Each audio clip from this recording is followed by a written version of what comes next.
Hello everyone, I Kuldeep Sharma welcome you all to today's session of 20 GK caution which have been specifically curated from the Hindu newspaper as well as the Indian Express. So let's look at the questions for today, but before I begin, again the same advice, please go through today's daily news analysis before you attempt this, because all of these questions have been taken from there only and these questions become much easier for you to attempt them.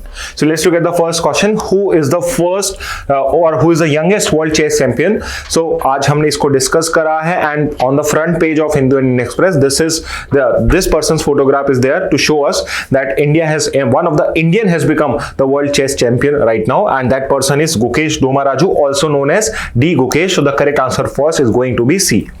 Moving on to the next question, who was the world champion chess before Gukesh Domaraju, और basically Gukesh D ने किसको world chess championship में हराया है? तो उसका answer है Ding Liren. So correct answer for 2 is going to be A. Chinese grand master हैं ये. पिछले साल ये आपके वर्ल्ड चेस चैंपियन बने थे और इस साल डी गुकेश ने इनको हरा के यंगेस्ट वर्ल्ड चेस चैंपियनशिप का टाइटल अपने पास में लिया है.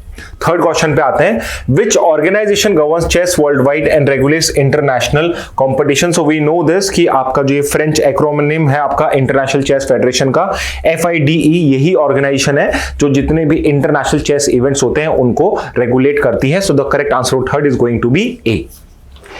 Next question, who was the first Indian grand master? So grand master जो हमने आज डिटेल में डिस्कस करें, ग्रैंड मास्टर कौन होता है, तो उसकी एलो रेटिंग से एक लेवल से ऊपर होनी चाहिए और उसको कुछ नॉर्म्स कंप्लीट करने होते हैं. अगर वो नॉर्म्स को कंप्लीट करता है तो उस पर्टिकुलर केस में उसे ग्रैंड मास्टर की उपाधि या टाइटल दिया जाता है. और इंडिया से पहले ग्रैंड मास्टर थे Vishwanath Anand, also known as Vishy, जो उन्होंने 1988 में अचीव किया था. So correct answer for fourth is going to be D. Next question पे आते हैं. Who was the first recipient of the Khel Ratna award, India's highest sporting honour? You should also know this कि आपका जो खेल रत्न अवार्ड है इसको 2021 में हमने रीनेम करा था एज मेजर ध्यानचंद खेल रत्न अवार्ड, और इसके पहले recipient was none other than Vishwanath Anand, which is option number A. So correct answer fifth is going to be A. Also I am giving you another extra question. If you know the answer you can answer it. Khel Ratna award के youngest recipient कौन थे? Again I repeat here the question is ki who was the first recipient? First recipient was Vishwanath Anand. He might or might not be the youngest, so I'm asking you, who is the youngest Khel Ratan awardee as of now? You can mention it in the comment box. Next पे आते हैं. What is the minimum FIDE rating required to achieve the grand master title? So again I am sure अगर आपने आज का daily news analysis देखा है तो you would be able to answer it easily कि 2500 प्लस अगर FIDE रेटिंग्स होती हैं then only you are eligible for a grand master title. So the correct answer for 6 is going to be B. Next question पे आते हैं. What is retail inflation also known as? India के अंदर में जो retail inflation है उसको और किस नाम से जाना जाता है? So we know retail inflation जो रिटेल लेवल पे देखा जाता है, कंज्यूमर लेवल पे देखा जाता है, उसको हम मेजर करते हैं कंज्यूमर प्राइस इंडेक्स से. इसीलिए इस पर्टिकुलर इन्फ्लेशन को हम CPI इंडेक्स और कंज्यूमर प्राइस इंडेक्स भी बोलते हैं, which is basically option number D. So correct answer for 7th is going to be D. Next question पे आते हैं. Who is responsible for compiling and releasing the CPI numbers? जो आपके consumer price index है इसको basically कौन compile करता है, कौन इसका डेटा कलेक्ट करता है और उसको रिलीज करता है? So that is a body under ministry of statistics and programme implementation, और उस बॉडी का नाम है national statistical office, which is your option number C. The correct answer for 8th is going to be C. Next question पे आते हैं. What is the current base year use for calculating CPI in India?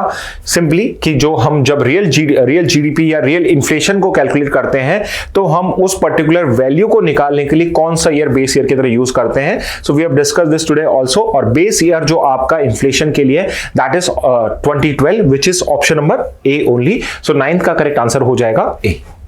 Next question पे आते हैं. Who can exercise clemency powers in India? Clemency basically mercy की जो power होती है कि अगर किसी ने कोई क्राइम कमिट करा है और हम उसे माफ करवाना चाहते हैं, हम उसकी सजा को एंड कराना चाहते हैं, पार्डन करना चाहते हैं, तो वो क्लीमेंसी पावर्स किसके पास में? आपके पास में 4 ऑप्शन दिए हुए हैं. Prime minister, chief minister, president, governor, chief justice of India, parliament and state assemblies. So the correct answer for this is obviously option number B. President और governor under 2 specific article. Those are also questions, so you need to know the articles also. President president and governor को constitution के अंदर में ये power दी गई है clemency की, जिसके अंदर में वो किसी पर्सन को पार्डन कर सकते हैं, उसकी सेंटेंस को कम्यूट कर सकते हैं, रिप्राइव कर सकते हैं, रेस्पाइट कर सकते हैं, जो सब हमने आज कम्यूट कर सकते हैं, जो आज हमने सब डिस्कस करा है। ओके इसके अलावा under your CrPC erstwhile CrPC and the new Bharatiya Nagarik सुरक्षा संहिता, उसके अंदर में भी आपकी जो स्टेट गवर्नमेंट्स होती है, सेंट्रल गवर्नमेंट होती है, उसके पास में भी क्लीमेंसी की पावर्स होती हैं। नेक्स्ट क्वेश्चन पे मूव करते हैं। Under which article of the constitution does the president exercise clemency power? So it's more of a one liner, आपको मेमोरी से पता होना चाहिए। तो simply it is under article 72 of the constitution, जहां पे प्रेसिडेंट को हमने क्लीमेंसी पावर दी है। And the next question is basically कि किस आर्टिकल ऑफ द कॉन्स्टिट्यूशन के अंदर में गवर्नर के पास में सेम क्लीमेंसी पावर्स हैं? तो the powers of the governor for clemencies are given under article 161, which is again option number A. तो 12 का करेक्ट आंसर हो जाएगा ए। नेक्स्ट क्वेश्चन पे आते हैं, can the governor pardon a death sentence? तो यहां पे क्या गवर्नर के पास में पार्डनिंग पावर होती है?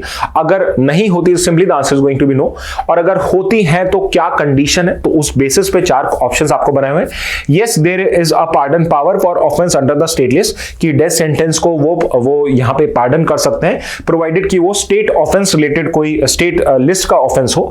Second, if approved by the chief minister, यानी अगर चीफ मिनिस्टर अप्रूव कर देते हैं डेथ सेंटेंस की उनकी पार्डनिंग को, तब वो वहां पे कर सकते हैं। Third is yes but only in cases of court martial, court martial के केस में अगर डेथ पेनल्टी मिल रही है तो उस पर्टिकुलर सिचुएशन में उनके पास में पार्डनिंग पावर होती है। और fourth, no only the president can pardon a death sentence. So we know it very well. आज हमने डिस्कस भी करा है कि आपके जो one of the main difference between the president power and the governor power is कि death sentence के केस में चाहे वो सेंट्रल लॉ के अंदर हो, चाहे स्टेट लॉ के अंदर हो, या किसी और एक स्पेसिफिक लॉ के अंदर में हो, कोर्ट मार्शल के अंदर में हो, in all the cases that penalty can only be pardoned by the President of India under Article 72, and the governor does not have any such power, which means the correct answer for 13th is going to be D.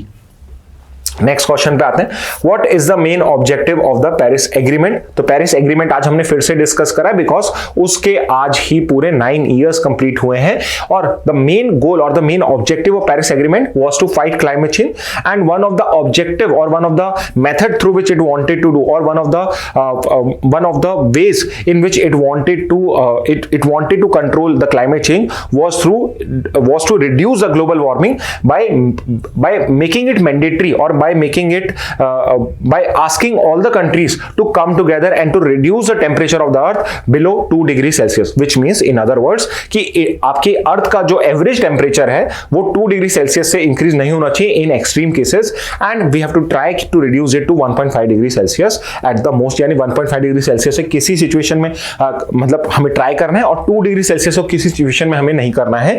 So the main objective of Paris agreement is to limit global temperature rise to below 2 degree Celsius above pre-industrial levels. So the correct answer 14th is going to be A. Next question, which international framework does the Paris Agreement fall under? Paris Agreement जो है out of these 4 convention किस particular convention में आता है? So we know Paris Agreement deals with climate change, और जो आपका COP आपका 21 था, COP 21 था, उसके अंदर में हमने particularly इस Paris Agreement को करा था, और ये COP डील करता था with UNFCCC यानी United Nations Framework Convention on Climate Change, which means the correct answer 15th is obviously going to be D only. Next question पे आते हैं, when was the Paris agreement adopted? So we have just discuss कि UNFCCC के COP 21 जो आपका 2015 में हुआ था, उसके अंदर में हमने पेरिस एग्रीमेंट को अडॉप्ट किया था। So correct answer for 16th is option number C, 2015 only. Let's look at the next question. Which COP event was held in Baku, Azerbaijan? तो अभी बाकू अजरबैजान के अंदर में जो रिसेंटली COP आपका जो 2024 हुआ है, वो कौन से नंबर का COP था? That is the question. So we know this कि इस बार आपका COP नंबर 29 हुआ है, नेक्स्ट ईयर आपका COP 30 होगा। So correct answer for 17 is going to be D. Next question पे आते हैं, which significant religious site is associated with the Gyanvapi mosque dispute?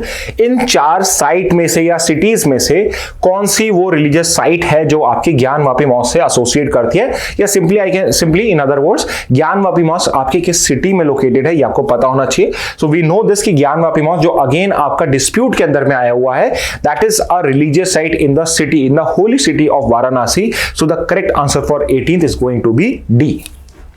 Next question पे आते हैं. The places of worship special provisions act 1991 prohibits the conversion of any place of worship into a different religious structure except for which site. Again, places of worship act हमने आज फिर से discuss करा है. This act is becoming more and more important for us. आज हमने बहुत detail में इसको डिस्कस करा बिकॉज अभी सुप्रीम कोर्ट ने इससे रिलेटेड जितने भी आपके टाइटल सूट्स हैं आपके रिलीजियस प्लेसेस को लेके उन पे सब पे एक इंजंक्शन लगा दिया, उनके ऊपर पे एक काइंड ऑफ स्टे लगा दिया है और उस वजह से हम फिर से इसको डिस्कस कर रहे हैं. So you should know this कि प्लेसेस ऑफ वर्शिप एक्ट के अंदर में there is an exception which means बाकी सब रिलीजियस कैरेक्टर चेंज नहीं हो सकते, बट बाबरी मस्जिद जो थी उसको एक्सेप्शन लगा था because it was already disputed in the court of law. So the correct answer for question number 19 is obviously going to be option A, Babri Masjid. Moving on to the last question for today. Which mosque is located in Samhal, Uttar Pradesh and has been part of religious and political discussion? So currently जो Place of Worship Act के ऊपर पे वापस से आपका debate start हुआ है या कोर्ट के अंदर में हेयरिंग स्टार्ट हुई है, it is because of this mosque in Samhal, Uttar Pradesh, जहां पे आपके लोकल कोर्ट ने वहां पे एक सर्वे, साइंटिफिक सर्वे अलाउ कर दिया था, जिस वजह से वापस उसके रिलीजियस कैरेक्टर के ऊपर पे बात आना स्टार्ट हो गई थी. तो यहां पे ये कोर्ट ने, सुप्रीम कोर्ट ने इस पर्टिकुलर केस को देखते हुए वापस से जितने भी आपके इस टाइप के केसेस रन कर रहे हैं डिफरेंट कोर्ट्स में उन पे इंजंक्शन या स्टे पुट अप करा हुआ है. और यहां पे जिस मॉस्क की हम बात कर रहे हैं वो है आपकी शाही जामा मस्जिद, जो एक आर्कियोलॉजिकल सर्वे ऑफ इंडिया की प्रोटेक्टेड साइट है जिसके ऊपर पे अभी डिस्प्यूट चल रहा है. So the correct answer for question number 20 is going to be option number C. Okay, so student, these were the answer to the 20 GK questions from today's newspaper. I hope this initiative has been useful to you. In case you have any doubt, any feedback, you can always mention it in the comment box. Okay, that's it from my side. Thank you and have a very nice day.